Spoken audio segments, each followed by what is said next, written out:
sont mes gringos. FGS. OP. Yo, salut mes humains, c'est OP, j'espère que vous allez bien et bienvenue sur ma chaîne YouTube. Content de vous retrouver pour cette petite vidéo débrief.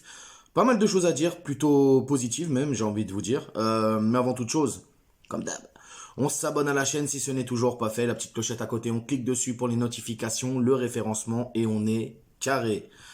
Nos Parisiens qui étaient en déplacement à Montpellier, donc au stade de la Mosson, tarif maison à la Mosson, comme le nom l'indique sur la miniature. Paris, 83 points. Bon, premier, champion, ça c'est voilà. Le score, 0-4. Alors moi, je voyais un partout. Mais, on va dire le fait de ce soir, si on rentre un peu dans les détails, c'est cette fameuse compo. Donc on est bien parti sur un 4-3-3, mais j'étais complètement à côté de la plaque. C'était pas du tout les joueurs que j'avais annoncés. Donc à la place de Navas, c'était Donnarumma. Marquinhos, Ramos était bien en charnière centrale. Par contre, à droite, on a eu Kerrer et à gauche, on a eu Bernat. Pour le milieu, Verratti était bien en sentinelle. Par contre, il était épaulé de Wijnaldum et Herrera. Waouh, génial. Et pour l'attaque, c'était Di Maria, Messi et Mbappé. Donc voilà, je vous mets le petit croquis ici. Et puis, comme ça, vous voyez un peu la patte si je puis dire. La patte poche. Pochettino. Qu'aurait pu nous foutre les jeunes. Direct d'entrée, au moins. Mais non, il va nous déterrer des mecs. L'autre, c'est devenu Casper le fantôme, Wijnaldum. Herrera, qui apparemment préfère plus se promener au bois de Boulogne que sur les terrains de Ligue 1. C'est compliqué. Je sais pas, Pochettino, ce qu'il a dans son cerveau. Bon, vous me direz, c'est la fin de saison. Vivement que ça s'arrête, toutes ces conneries-là, parce qu'on n'en peut plus. On n'en peut plus, et moi, j'en peux plus, vraiment. Ça me fatigue, les amis. Donc, coup d'envoi du Paris Saint-Germain sur cette première période. Du sérieux, de la justesse technique. Paris s'est montré tout de suite dangereux, a été au pressing. Et c'est ça la frustration, les gars. C'est que t'attends la 37e journée pour enfin montrer quelque chose. C'est frustrant. C'est vraiment frustrant. Et en plus, pas avec les titulaires en puissance, si je puis dire. Parce que Herrera, Wijnaldum, tout ça, c'est pas les joueurs qu'on s'attend à avoir joué titulaires. Mais voilà. Encore une fois, à la fin, on est obligé d'attendre.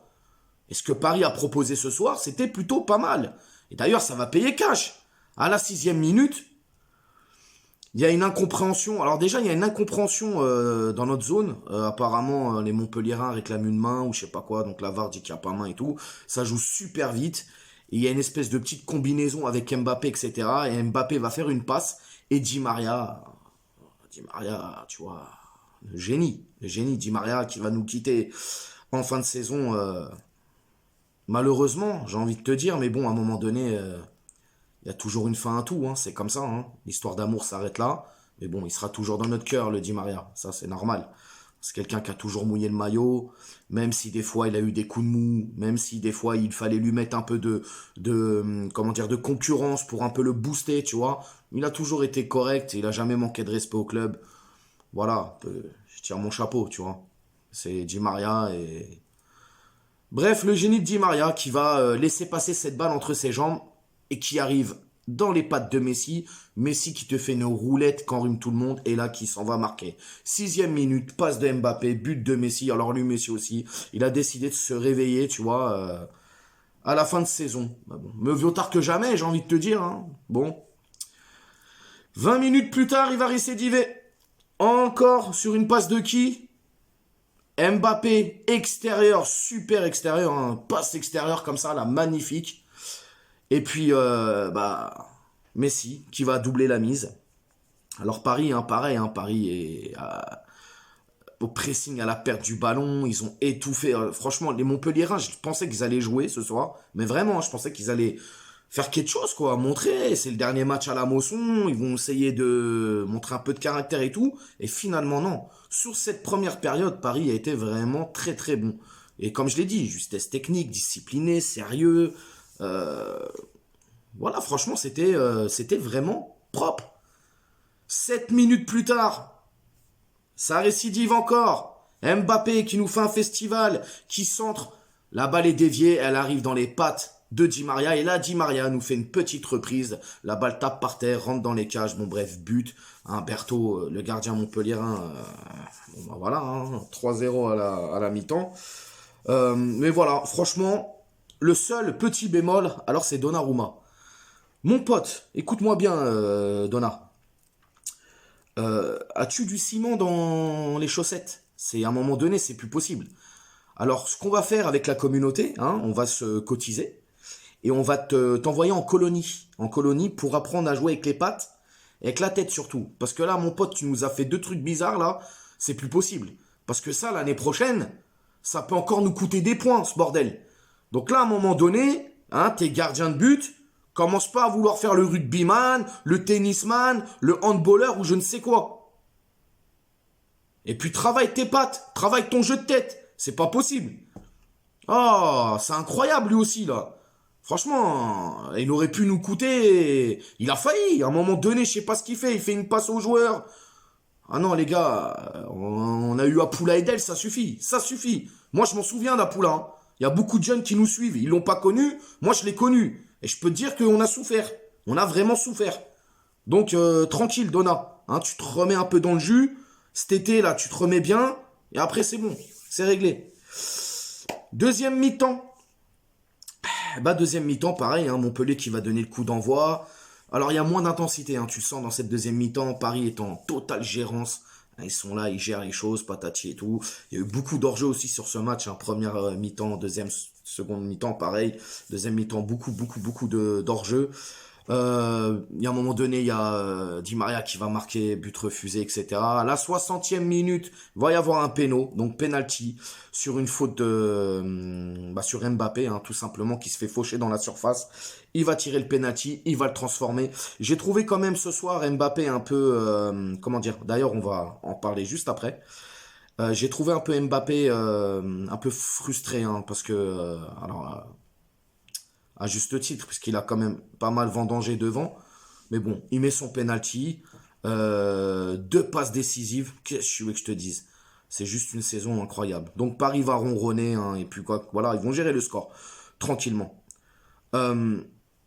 C'était un match, je vais pas dire plaisant, du Paris Saint-Germain, mais encore une fois, voilà, de la frustration. Pourquoi? Parce qu'on attend toujours cette fin de saison pour voir un semblant de mieux. Et ça casse les burnes, hein, tout simplement. Les tops et les flops. Alors, dans mes tops, j'ai mis Ramos. Ramos, il a été franchement... Tu vois, franchement, je vais te dire la vérité.